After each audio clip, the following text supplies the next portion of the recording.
সিঙ্গুরবাসী তো শিল্প প্রথম থেকেই দেয়া করার জন্য আমরা তো প্রথমে স্বেচ্ছায় জমিদান করেছিলাম। শিল্প হওয়ার জন্য ছেলেপুলেরা চাকরি পাবে, ভালো হবে। হ্যাঁ, কিন্তু সেটা তো দিদিমণি ধর্নার জন্য সব উঠে চলে গেল, শিল্প আর হলো না। এখন শিল্প তো এই তো এতদিন 15-16 বছর তো জমিগুলো ফালতু বেনাবন কুসবন হয়ে পড়ে আছে। এখানে উনি কিছুই করেননি, তোলাবাজির একটা র্যাকেট তৈরি করেছে। আজও বঞ্চিত। কি হয়েছে শিবুর? কিছু হয়েছে? আজও পর্যন্ত কিছুই উন্নয়ন হয়নি। গতকালের মালদায় জনসভার পর আজকে প্রধানমন্ত্রী মোদী যাচ্ছেন সিঙ্গুরে। সিঙ্গুরে সেই জায়গাতেই তার মিটিং বা জনসভার আয়োজন করা হয়েছে যেখানে টাটাদের ন্যানো কারখানা গড়ার কথা ছিল। এবং সেই ন্যানো কারখানাটা যদি গড়ে উঠতো, শুধু সিঙ্গুর নয়, শুধু হুগলি নয়, গোটা পশ্চিমবঙ্গের মানচিত্রটা একটা অন্যরকম হয়ে যেতে পারত, যেটা সিঙ্গুরবাসীরা এখন স্বীকার করে। কিন্তু ওই আমি মাঝে মাঝে যেটা বলি না, একবার নিজের পায়ে কুড়ুল মেরে দিলে তীর একবার হাত থেকে বেরিয়ে গেলে আর ফেরত আসার কোনো সম্ভাবনা নেই। কিন্তু সিঙ্গুরের মানুষ আরো একবার সুযোগ পাচ্ছেন, শেষ সুযোগ, সুবর্ণ সুযোগ। আগেকার কয়েক দশক আগেকার সেই যে মারাত্মক ভুল, সেই মারাত্মক ভুলটা শুধরে নেবার অবসর পাচ্ছেন তারা। সিঙ্গুরবাসী কি শুধরে নিতে পারবেন? সিঙ্গুরের আন্দোলনের কথা আপনারা সবাই জানেন। এমন একটা আন্দোলন, শিল্প তাড়ানোর আন্দোলন, এবং শিল্প তাড়িয়েও যে এই রাজ্যে একটা রাজনৈতিক দল ক্ষমতায় আসতে পারে সেটা পশ্চিমবঙ্গের বাসিন্দারা প্রমাণ করে দিয়েছিল। যদিও সে সময় পরিবর্তনটা খুব দরকার ছিল। সিপিএম এর দাদাগিরি এবং যেভাবে তারা নিজেদেরকে রাজা ভাবতে শুরু করেছিল, বাকি মানুষকে প্রজা ভাবতো, সব রকমের বিচার, পাড়ার মোড় থেকে বাড়ির রান্নাঘর, সব রকমের বিচারের দায়িত্ব সিপিএম এর রাজারাই নিয়ে নিয়েছিল। সর্বহারাদের দল, সর্বহারাদের দলে গোটা এলাকায় দেখবেন একেবারে 5 তারা হোটেল তৈরি হতে শুরু করলো। সরি, হোটেল নয়, পার্টি অফিস। তারাই রাজা, বাকি সব প্রজা। পরিবর্তন দরকার ছিল। 2011-তে মানুষ পরিবর্তন এনেছিল। সেই পরিবর্তনের জন্য একটা সিঙ্গুর, একটা নন্দীগ্রাম এই রাজ্যের মানুষ দেখেছিল, তার ফলেই পরিবর্তন এসেছে। কিন্তু সিঙ্গুরে যেটা হয়ে গেল সেটা এই রাজ্যের পক্ষে ভয়ঙ্কর একটা কালো অন্ধকারময় দিন ছিল। টাটাকে তাড়ানো হয়েছিল। টাটা শুধু এই ভারতবর্ষের একটা কোম্পানি নয়, পৃথিবীর বিখ্যাত কোম্পানিগুলোর মধ্যে একটা। সেই যে টাটাকে তাড়িয়ে পশ্চিমবঙ্গের মানুষ, সিঙ্গুরবাসী নিজের কবর করেছিল, সেই কবর থেকে এখন আমরা বেরোতে পারিনি। কোনো ভারী শিল্প এই রাজ্যে আসবে না। সবাই জানে যে কোনো ভারী শিল্প কয়েক হাজার কোটি টাকার লোক নিয়ে আসার আগেই তারা একটা রিসার্চ করে, এবং এখানে যে কোম্পানি রিসার্চ করতে আসে প্রথমেই 1 নম্বরে যে লাইনটা লেখা হয় যে এই রাজ্য থেকে টাটাকে তাড়ানো হয়েছে। তারপরে তো 2-এ সিন্ডিকেট রাজ, 3-এ তোলাবাজি, মন্ত্রীদের টাকা চাওয়া, এগুলো তো আছেই। কিন্তু প্রথম লাইন হচ্ছে টাটাদের চলে যাওয়া। টাটাকে তাড়িয়েছিল মমতা বন্দ্যোপাধ্যায় এবং তার তৃণমূল কংগ্রেস। সিঙ্গুরবাসীদের পক্ষে একটা মারাত্মক সুযোগ এসছে সেই ভুল শুধরে নেওয়া। সিঙ্গুরবাসী মমতা বন্দ্যোপাধ্যায়ের এই আন্দোলনকে একটা সময় বেশিরভাগ লোক সাপোর্ট করেছিল। তারা তখন বুঝতেই পারেনি যে কি কাণ্ডটা তারা করতে চলেছে। আজকে তারা বুঝতে পেরেছে। সিঙ্গুরে টাটার ন্যানো কারখানা যদি হতো, তাহলে শুধু সিঙ্গুর নয়, গোটা রাজ্যের এই যে শিল্পের চেহারাটাই বদলে যেত। যে বামেরা, যে সিপিএম এর রাজত্বে একের পর এক কলকারখানা বন্ধ হয়েছিল, সেই বামেদের একেবারে শেষ পর্যায়ে এসে বুদ্ধদেব ভট্টাচার্য সিদ্ধান্ত নিয়েছিলেন কৃষি আমাদের ভিত্তি, শিল্প আমাদের ভবিষ্যৎ। কিন্তু বুদ্ধদেব বাবু তারপরে আর সুযোগ পাননি। 34 বছরের সিপিএম গোটা রাজ্যটাকে ধ্বংসের মুখে ফেলে দিয়ে চলে গেছে। সিপিএম এর বিখ্যাত স্লোগান পুঁজিবাদ নিপাত যান। সমস্ত রকমের ধনীরা, শিল্পপতিরাই যে একেবারে জাত শত্রু, সেই ন্যারেটিভ গোটা পশ্চিমবঙ্গের মানুষের মধ্যে ঢুকিয়ে দিতে সিপিএম সিদ্ধস্ত হয়ে গেছিল। তার ফলাফল কি হয়েছিল? সিপিএম আমলে কয়েক হাজার কলকারখানা বন্ধ, কয়েক হাজার কর্মসংস্থানের অফিস বন্ধ, যার ফলাফল তারপরে মানুষ ভুগছে। তারপর তৃণমূলের 15 বছর, সিপিএম যেখান থেকে শুরু করেছিল, তৃণমূল সেখান থেকেই শুরু করে বাকিটা এগিয়ে নিয়ে যাচ্ছে। 2011-তে বুদ্ধদেব ভট্টাচার্য সিপিএম ভোটে গিয়েছিল এটাই বলে বামফ্রন্টের বদলি হচ্ছে উন্নততর বামফ্রন্ট। বামফ্রন্ট ফিরে আসেনি, কিন্তু উন্নততর বামফ্রন্ট আমরা দেখতে পাচ্ছি পশ্চিমবঙ্গের মাটিতে মমতা বন্দ্যোপাধ্যায় তৃণমূলের হাত ধরে। রাজনৈতিক ব্যক্তিত্বরা অনেকে বলেন মমতা বন্দ্যোপাধ্যায় হচ্ছেন জ্যোতি বসু এবং বুদ্ধদেব ভট্টাচার্যের সুযোগ্য ছাত্রী, অনেকে বলে থাকেন। মমতা বন্দ্যোপাধ্যায়ের আমলেও সেই একই জিনিস। শিল্প কারখানা একের পর এক বন্ধ, যেটা সিঙ্গুর দিয়ে শুরু হয়েছিল। পশ্চিমবঙ্গের কফিনে শেষ পেরেকটা পুঁতে দিয়েছিল সিঙ্গুর। তারপর একের পর এক কি হচ্ছে আমরা দেখেছি। প্রতিদিন শিল্পপতিরা, ব্যবসায়ীরা এই রাজ্য থেকে পালাচ্ছে শুধুমাত্র জমি পাচ্ছে না বলে, শুধুমাত্র তোলাবাজির কারণে, শুধুমাত্র তৃণমূলের নেতা নেত্রীদের সিন্ডিকেটের জন্য। সিঙ্গুরবাসীরা আজকে ভুল শুধরে দেওয়ার সুযোগ পেয়ে গেছে। তারা আজকে সেই জায়গাতেই মিটিং করতে দেখবে নরেন্দ্র মোদীকে, যেখানে টাটার ন্যানো কারখানা গড়ার কথা ছিল, যেখানে মমতা বন্দ্যোপাধ্যায় সর্ষের বীজ ছড়িয়ে দিয়ে এসেছিলেন। নরেন্দ্র মোদী যাচ্ছেন, আজকে দুপুরে তিনি জনসভা করবেন। তার আগে আপনারা দেখে নিন যে সিঙ্গুরবাসী যারা নিজেদের পায়ে কুড়ুল মেরেছিল, ঠিক তারা কি বলছে। আমাদের রিপোর্টার সানিয়া গেছে আজকে সিঙ্গুরে ওই টাটার ন্যানো কারখানার মাটিতে দাঁড়িয়ে সে সিঙ্গুরবাসীদের কাছে প্রশ্ন করছে যে তারা কি চেয়েছিল, তারা কি এখন আফসোস করছে, তারা ভবিষ্যতে কি চায়। পরিষ্কার তিনটে প্রশ্ন, দেখুন আপনারা ফিল্ড থেকে রিপোর্টিং। একটা সময় কৃষি করতে চেয়েছিল, সিঙ্গুর আন্দোলন আমরা দেখেছিলাম। বর্তমানে সিঙ্গুরের কি অবস্থা, কি চাইছে সিঙ্গুরবাসী? সিঙ্গুরবাসী তো শিল্প প্রথম থেকেই দেয়া করার জন্য আমরা তো প্রথমে স্বেচ্ছায় জমিদান করেছিলাম, শিল্প অর্জনের ছেলেপুলেরা চাকরি পাবে, ভালো হবে। হ্যাঁ, কিন্তু সেটা তো দিদিমণির ধর্নার জন্য সব উঠে চলে গেল, শিল্প আর হলো না। হ্যাঁ, তা এখনো লোক শিল্পই চায়। পশ্চিমবঙ্গে শিল্প কোথায়? যা শিল্প ছিল সবই তো উঠে চলে গেল। যা জুট মিলগুলো আছে সেগুলো নিয়ে কথাই বলে না। জুট মিল নিয়ে দিদিমণি কোনোদিন কথাই বলে না। যে চট শিল্পগুলো টোটাল বন্ধ অবস্থায়, এখন সপ্তাহে 3 দিন মিল চলে, এমন পরিস্থিতি হয়েছে। কোনো শিল্পই তো থাকছে না পশ্চিমবঙ্গে। শিল্প না হলে ছেলেপুলেরা যে লেখাপড়া করে উঠছে তাদের কি হবে? এই কন্যাশ্রী প্রকল্প বলুন, যুবশ্রী প্রকল্প বলুন, এসব যে করেছে, ছেলেগুলো লেখাপড়া করার পর কি করবে? তাদের কোনো কর্মসংস্থানের ব্যবস্থা দিদি করেছে আজ পর্যন্ত? উনি তো বলেন যে আপনাদের জমি অধিগ্রহণ করা হয়েছিল, উনি তাই আন্দোলন করেছেন। উনি তো এটা নিয়ে গর্ব করেন। আমাদের জমি শিল্পের জন্য যখন চেয়েছিল বামফ্রন্ট সরকার, তখন আমরা স্বেচ্ছায় আগে দান করেছি শিল্পর জন্য। এবার কিছু লোক যারা দেয়নি, আন্দোলনে গেল, গিয়ে টিয়ে সুপ্ত, সেটা অল্প সংখ্যক লোক, তাদের জন্য এই অবস্থা পরিস্থিতি হলো আজ। সিঙ্গুর তো মমতা বন্দ্যোপাধ্যায়ের মুখ্যমন্ত্রী হওয়ার সফরে একটা গুরুত্বপূর্ণ অধ্যায়। এত বছর হয়ে গেল, সিঙ্গুরের জন্য উনি কিছু করেছেন? আজ পর্যন্ত কিছুই করেন। কি করেছেন? সেগুলো তো জঙ্গল হয়ে পড়ে আছে। এগুলো তো সুপ্রিম কোর্ট বলেছিল চাষযোগ্য করে চাষিদের ফেরত দিতে।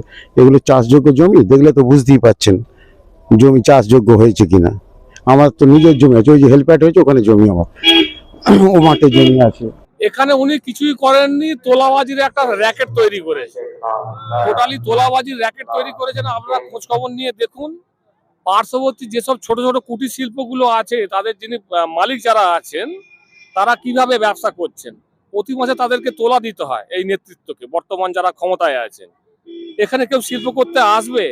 টাটা একটা ইন্টারন্যাশনাল একটা অর্গানাইজেশন, যাকে দেখে অন্যান্য শিল্পপতিরা আগ্রহ প্রকাশ করবে। তা সেখানে অত বড় একটা ফিগার, জায়েন্ট ফিগার, সে যখন এখান থেকে চলে গেছে, মানে চলে যেতে বাধ্য হয়েছে, আর কেউ এখানে আসবে না, অন্তত এই সরকারের আমলে। দাদা, বর্তমানে দাঁড়িয়ে সিঙ্গুরবাসী কি চাইছে? একটা সময় তো সিঙ্গুরবাসী শিল্প চাইছে। বর্তমানে দাঁড়িয়ে সবাই শিল্প চাইছে, কেন শিল্প ছাড়া সবাই, মানে এই যে চপ শিল্প আছে যে দিদি করেছে, ঠিক আছে, চপ শিল্প দিনের পর দিন বলে যাচ্ছে, ওতে কি নিয়ম ছেলেরা যারা পড়াশোনা জানে তাদের কি পেট চলবে না কিছু চলবে? তো সেই জায়গায় গেলে শিল্প অবশ্যই দরকার। 43% জমি তো এখানে আর চাষযোগ্য নয়, যা অনেক না, জায়গায়। চাষযোগ্য নয় তো।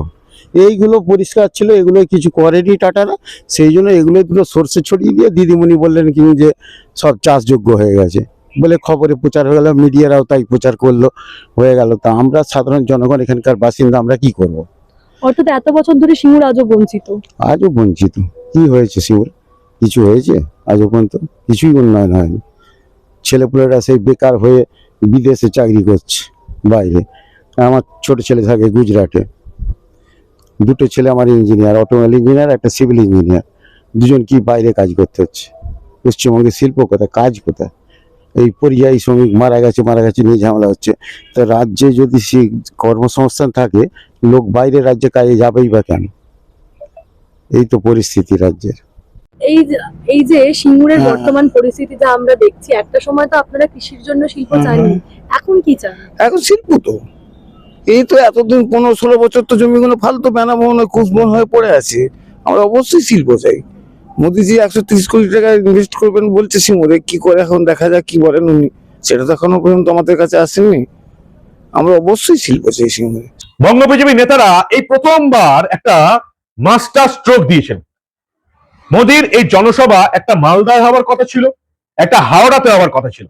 হাওড়া থেকে সরিয়ে এনে তারা যে সিঙ্গুরে টাটার ন্যানো কারখানার ওই জমিতেই করছে, এটা একটা মাস্টার স্ট্রোক। নরেন্দ্র মোদীর হাত ধরে কি এই রাজ্যে শিল্প পরিকাঠামো উন্নয়ন ফিরে আসবে? কেন্দ্রের সঙ্গে যেতে না পারলে এই রাজ্যের আর কোনো উন্নতি সম্ভব নয়। কি ভাবছেন বিজেপির হয়ে বলছি? একেবারেই বিজেপির হয়ে বলছি না। এই রাজ্যের পরিকাঠামো উন্নয়ন ডেভেলপমেন্ট একমাত্র কেন্দ্রের হস্তক্ষেপ ছাড়া সম্ভব নয়, এবং সেই কেন্দ্রে এখন বিজেপি সরকার রয়েছে, সেটা আলাদা ব্যাপার।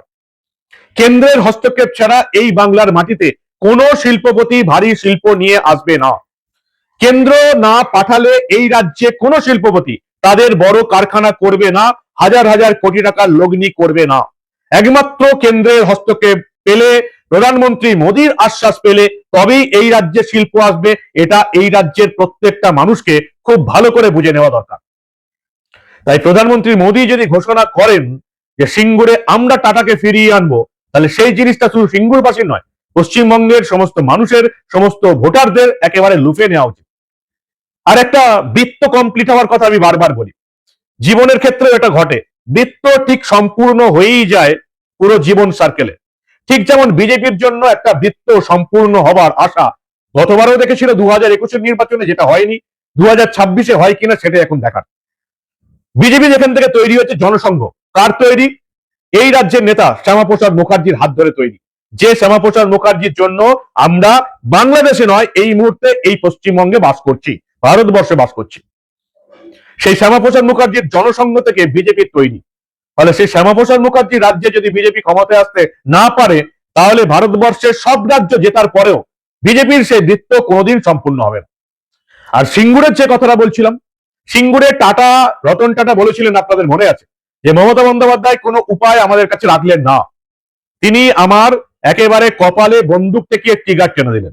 সেই রতন টাটাকে যত্ন করে গুজরাটের সানন্দে নিয়ে গেছিলেন তৎকালীন গুজরাটের মুখ্যমন্ত্রী এই নরেন্দ্র মোদী। এই মুহূর্তে গুজরাটের সানন্দ, তার চারপাশের এলাকা একেবারে শিল্পতে ভর্তি হয়ে গেছে। টাটার ন্যানো কারখানা এখন আর অতটা নেই, কিন্তু টাটা এবং অন্যান্য শিল্পপতিরা যে সানন্দে আসছেন, কাজ করছেন, সেটা গুজরাটের অগ্রগতিকে আরো অনেকটা ত্বরান্বিত করেছে, যেটা শুরু হয়েছিল নরেন্দ্র মোদীর হাত ধরে এই টাটাকে নিয়ে গিয়ে। আরো একটা বৃত্ত সিঙ্গুরবাসীকে, এই রাজ্যের ভোটারকে সম্পূর্ণ করতে হবে। সেই টাটাকেই, যদিও রতন টাটা এখন নেই, কয়েক বছর আগে তিনি মারা গেছেন, কিন্তু সেই টাটার শিল্প আবার ওই সিঙ্গুরের মাটিতে যদি আসতে হয়, যার হাত ধরে টাটা গিয়েছিলেন গুজরাটে, তার হাত ধরেই আবার আসতে হবে, তবে সেই বৃত্তটা কমপ্লিট হবে। এখন দেখার এটাই যে বাংলার ভোটাররা এটা বুঝতে পারে কিনা। টাটাকে সিঙ্গুরে আনার কোন প্রতিশ্রুতি নরেন্দ্র মোদী দেন কিনা, সেটা এখন দেখার। ক্ষমতা এলে টাটাকে ফিরিয়ে আনবো, এটা বঙ্গ বিজেপির নেতারা বলে দিয়েছেন। আমরা বিরোধী দলনেতা শুভেন্দু অধিকারীকে বলতে শুনেছি, কেন্দ্রীয় প্রতিমন্ত্রী প্রাক্তন রাজ্য সভাপতি সুকান্ত মজুমদারকে বলতে শুনেছি, বর্তমান রাজ্য সভাপতি শ্রমিক ভট্টাচার্য পরিষ্কার বলে দিয়েছেন, বিজেপি ক্ষমতা এলে উন্নয়ন পরিকাঠামো হবে, ভারী শিল্প আসবে, কলকারখানা গড়ে উঠবে, টাটারা সিঙ্গুরে ফিরবে। এখন প্রধানমন্ত্রী এই কথাটা সিঙ্গুরের মাটিতে ঘোষণা করেন কিনা, সেদিকে আমাদের নজর থাকবে। কিন্তু বাংলার ভোটারদের জন্য, সিঙ্গুরের ভোটারদের জন্য, সিঙ্গুরের মানুষের জন্য, বাংলার মানুষের জন্য আরো একটা সুবর্ণ সুযোগ। যে ভুলটা আমরা সিঙ্গুরে করেছিলাম, সেই ভুলটা শুধরে নেবার সুযোগ। বৃত্ত সম্পূর্ণ হবার আরো একটা গল্প আছে, যেটা এই রাজ্যের বিরোধীরা সিপিএম এবং এই মুহূর্তে শাসক দল তৃণমূল করে থাকে। তৃণমূলের এই আন্দোলনে, মমতা বন্দ্যোপাধ্যায়ের এই জাতীয় সড়ক অবরোধের আন্দোলনে, যেখানে বুদ্ধদেব ভট্টাচার্য মমতা বন্দ্যোপাধ্যায়কে একেবারে পাত্তাই দেননি, তার আশা ছিল ওই একটাই, 2006-এ 235 পেয়েছি, তৃণমূল 35 পেয়েছে, আমরা 235, ওরা 35, 5 বছরের মধ্যে কি করবে? বুদ্ধদেব ভট্টাচার্য মমতা বন্দ্যোপাধ্যায়কে পাত্তাই দেননি। সেজন্য 2011-তে বুদ্ধদেব ভট্টাচার্য সিপিএম এর একেবারে ভরা ডুবি হয়েছিল। কিন্তু সিপিএম এবং তৃণমূল এখনো যেটা বলে থাকে, যে ওই আন্দোলনে, মমতা বন্দ্যোপাধ্যায়ের ওই শিল্প তাড়ানোর আন্দোলনে, ওই ধ্বংসাত্মক আন্দোলনে কিন্তু বিজেপিও শরিক ছিল বিরোধী দল হিসাবে। আপনারা রাজনাথ সিং এর ছবি দেখেছিলেন মমতা বন্দ্যোপাধ্যায়ের ওই আন্দোলনে। যদিও বিজেপি এই রাজ্যে তৃণমূলকে সাপোর্ট করেছিল, শাসক দল সিপিএম এর এগেন্স্টে, সিপিএম এর সরকারকে ফেলার জন্য বিজেপি মমতা বন্দ্যোপাধ্যায়কে সাপোর্ট করেছিল, সেটা রাজনৈতিক ব্যাপার এবং কয়েক দশক আগের ঘটনা। এমনকি বিজেপির যে কেন্দ্রীয় সরকার, সেখানে মমতা বন্দ্যোপাধ্যায় মন্ত্রী ছিলেন, সেটাও আপনারা জানেন। মমতা বন্দ্যোপাধ্যায় কংগ্রেস আমলেও মন্ত্রী ছিলেন, বিজেপির আমলেও মন্ত্রী ছিলেন, এটাও সবাই জানে। এবং মমতা বন্দ্যোপাধ্যায়ের উত্থান কেন্দ্রীয় মন্ত্রী হওয়ার পরে রেলমন্ত্রী হওয়ার পরে সেটাও সবাই জানে। তাই ওই মমতা বন্দ্যোপাধ্যায়ের ওই আন্দোলনে যদি সামান্যতম সমর্থনও যদি থাকে, তাহলেও সিঙ্গুরে টাটাকে তাড়ানোর পেছনে বিজেপির যদি 1% ভূমিকা থাকে, তাহলে বিজেপিকে সেই বৃত্ত এবার সম্পূর্ণ করতে হবে, টাটাকে সিঙ্গুরের মাটিতে ফিরিয়ে এনে এই রাজ্যতে ভারী শিল্প আনার চেষ্টা করা। কিন্তু সেটা করতে গেলে আগে বাংলার ভোটারদের এই রাজ্যে পরিবর্তন আনতে হবে। যদি তারা কেন্দ্রের সঙ্গে যায়, তাহলে এই রাজ্যের উন্নতি হবে, ভারী শিল্প আসবে, পরিকাঠামোর উন্নতি হবে। আর যদি বাংলার মানুষ এত কিছু দেখার পরেও পরিবর্তন না করে, তাহলে আপনাদের জেলাতেও মালদা, মুর্শিদাবাদ, উত্তর দিনাজপুর, দক্ষিণ 24 পরগনা ঘটবে। একের পর এক শিল্পপতি চলে যাবে, তৃণমূলের সিন্ডিকেট রাজ, গুন্ডা রাজ, তোলাবাজি রাজ দেখতে হবে, এবং তার ফল এই রাজ্যকে শুধু নয়, অবৈধ অনুপ্রবেশকারীরা এসে এই দেশকে ভুগিয়ে দিয়ে চলে যাবে। সবটা এখন বাংলার ভোটারদের হাতে। তারা সিঙ্গুরবাসীকে নিজেদের ভুল শোধরানোর সুযোগ দেবে কিনা, সবটাই এখন বাংলার ভোটারদের হাতে, যে তারা বিজেপিকে নিজেদের ভুল শোধরানোর সুযোগ দেবে কিনা। সবটাই এখন সাধারণ মানুষের হাতে, ভোটারদের হাতে। তারা এই বর্বর একটা নোংরা দল, চোর চিটিংবাজের দল, তোষণকারী রাজ্য, তোষণকারীদের সরকারকে হটিয়ে এই রাজ্যে পরিবর্তন আনবে কিনা, এবং পশ্চিমবঙ্গকেও ভারতবর্ষের অন্যান্য রাজ্যের মতন অগ্রগতির পথে এগিয়ে নিয়ে যাবে কিনা, সেটা 2026-এর বিধানসভা ভোটে সম্পূর্ণ নির্ভর করছে বাংলার ভোটারদের উপর। কি বলবেন আপনারা? সিঙ্গুরবাসীরা বিজেপিকে নিজেদের ভুল শোধরানোর সুযোগ দেবে? সিঙ্গুরবাসীরা এই রাজ্যে যে বড় ভুলটা তারা করেছে, মমতা বন্দ্যোপাধ্যায়কে সাপোর্ট করে নিজেদের পায়ে কুড়ুল মেরে টাটাকে তাড়িয়ে, সেই ভুল তারা বুঝতে পারবে? বাংলার ভোটাররা কি সেই ভুল বুঝতে পারবে? কি মনে হয় আপনাদের? আপনাদের মূল্যবান এবং গুরুত্বপূর্ণ মতামত জানান দা নিউজ বাংলার কমেন্ট সেকশনে। দেখতে থাকুন দা নিউজ বাংলা। আমরা আবার রাজ্যে ঘটে যাওয়া এই ধরনের অনেক খবরই চেপে রাখতে দেব না।